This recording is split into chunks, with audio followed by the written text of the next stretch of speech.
வானொலி நேயர்களுக்கு இனிய தமிழ் புத்தாண்டு நல்வாழ்த்துக்கள். நான் உங்கள் தமிழரசி. ஒரு புதிய ஆண்டு பிறக்கும் பொழுது நம் வாழ்வில் புதிய அத்தியாயம் பிறக்காத என்ற எதிர்பார்ப்பு நம் அனைவருக்குமே இருக்கும். அந்த எதிர்பார்ப்புகளை பூர்த்தி செய்யவும் இந்த பராபவ வருடத்தின் துல்லியமான பலன்களை நமக்கு வழங்க இன்று நம்மோடு இணைந்திருக்கிறார் சுவாமி சித்தநாதன் ஐயா அவர்கள். ஐயா வணக்கம்.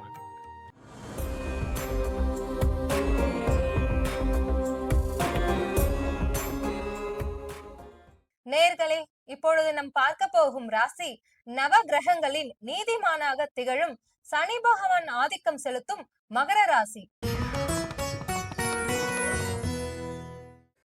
ஐயா, மகர ராசிக்காரர்கள் வேலை தொழில் துறையில எப்படியா இருக்கும் இந்த வருஷம் தமிழ் புத்தாண்டுக்கு அப்புறம்? மகர ராசி நேயர்களே, இனிய தமிழ் புத்தாண்டு வாழ்த்துக்கள். இந்த பராபவ வருடம் உங்கள் தொழில் வளர்ச்சி, முன்னேற்றம், அனைத்து சகல வசதிகளும் பெற வாழ்த்துகிறோம். நீ கேட்ட மாதிரி மகர ராசி நேயர்கள், சனீஸ்வரன் ஆதிக்கம் கொண்ட சனி பகவானோட ராசி அதிபதி, அதாவது செவ்வாய், அதாவது தொழில்காரனோட ராசி அதிபதி செவ்வாய் பகவான் உச்சம் பெறக்கூடிய ராசி மகர ராசி நேயர்கள். இவ்வளவு நாளா 7.5 சனியில கஷ்டப்பட்டு வந்து, என்ன சார் இப்ப போச்சு 3ஆம் இடத்துக்கு போயிட்டுன்றாங்க, ஆனா எனக்கு அந்த மாதிரி போன மாதிரியே தெரியல, இன்னும் மாற்றம் சொல்றாங்களே தவிர ஒன்னும் அதுல வந்து நமக்கு நிரந்தர தன்மை இல்லை, ஒன்னும் வேலையில ஒரு இது இல்லைன்ற மாதிரிலாம் யோசிக்கிறதெல்லாம் நிறைய பேர் நான் பார்த்திருப்பீங்க.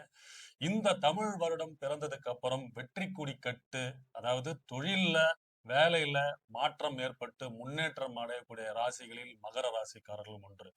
ஏன்னா இந்த வருடம் பிறந்ததுக்கு அப்புறம் வருகின்ற குரு பகவானின் பெயர்ச்சி அவங்களுக்கு 7ஆம் இடத்தில் வந்து 12 வருடத்துக்கு அப்புறம் உச்சம் பெறாருங்க. அதனால பொது வாழ்க்கையில அதாவது பார்ட்னர்ஸ் பிசினஸ்ல இருக்கிறவங்க, இந்த மாதிரி அதாவது ஃபாரின் போனன்ற அமைப்பு எல்லாருக்குமே இந்த அமைப்பு இந்த வருடம் வந்து மகர ராசிக்கு வந்து, அதாவது ஆல்மோஸ்ட் வந்து ஒரு 15-20 வருஷமாவே அவங்க ரொம்ப கஷ்டப்பட்டாங்க.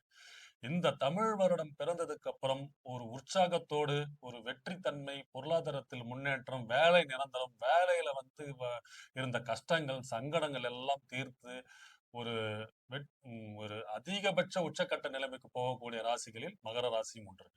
திருமணம் வாழ்க்கையில எப்படியா இருக்கும் மகர ராசிக்கு? லவ் மேரேஜ் எல்லாம் பண்ணா அந்த வருஷம் ப்ராப்ளம் இல்லாம நடக்குமா இவங்களுக்கு?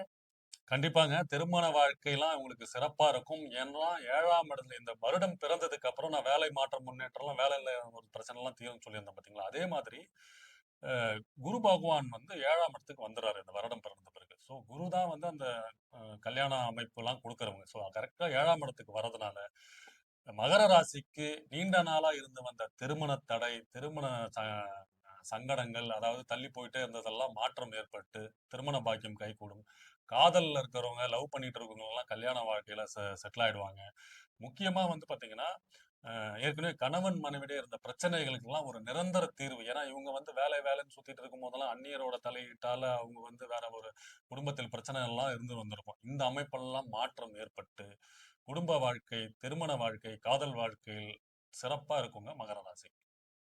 மகர ராசிக்காரர்களுக்கு கடன் பிரச்சனை, உறவு பிரச்சனை எல்லாம் தீருமா ஐயா?